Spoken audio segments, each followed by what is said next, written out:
এই মুহূর্তে আমরা দেখছি যে একেবারেই মূল বেদিতে এসে পৌঁছেছেন জাতীয় নাগরিক পার্টির নেতারা।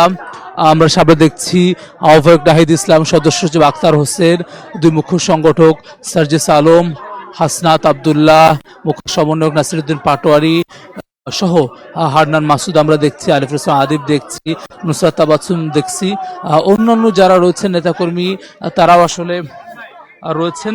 একেবারে তারা ফুলের শ্রদ্ধা জানাচ্ছেন একাত্তরের বীর সেনানীদের প্রতি, তাদের যে ভালোবাসার ফুল সেটি দেখছি। আমরা দেখছি একাত্তরের শহীদদের প্রতি শ্রদ্ধাঞ্জলি জাতীয় নাগরিক পার্টি, যেটির একে ফুলের যেই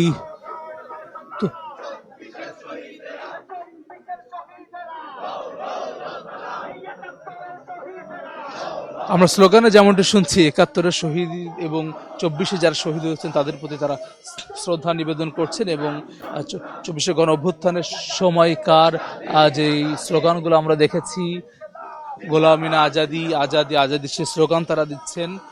এবং তাদের যে আগামীর বাংলাদেশ বিনির্মাণের যে প্রত্যয়, সে প্রত্যয়ের কথা কিন্তু তারা আসলে স্লোগানে স্লোগানে জানাচ্ছেন।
জাতীয় নাগরিক পার্টির আজকের কার্যক্রম শুরু হলো একাত্তরের বীর সেনানীদের প্রতি শ্রদ্ধা জানিয়ে। জাতীয় স্মৃতিসৌধে এই মুহূর্তে সংগঠনের আহ্বায়ক নাহিদ ইসলাম, সদস্য সচিব আখতার হোসেন, দুই মুখ্য সংগঠক সার্জিস আলম, হাসনাত আবদুল্লাহ সহ অন্যান্য নেতৃবৃন্দ যারা 24-এ গণ অভ্যুত্থানের সম্মুখ সারিতে ছিলেন, নেতৃত্ব দিয়েছেন, পরিচিত মুখ, তারা উপস্থিত রয়েছেন এবং স্লোগানে প্রকম্পিত হয়ে উঠছে পুরো এলাকা।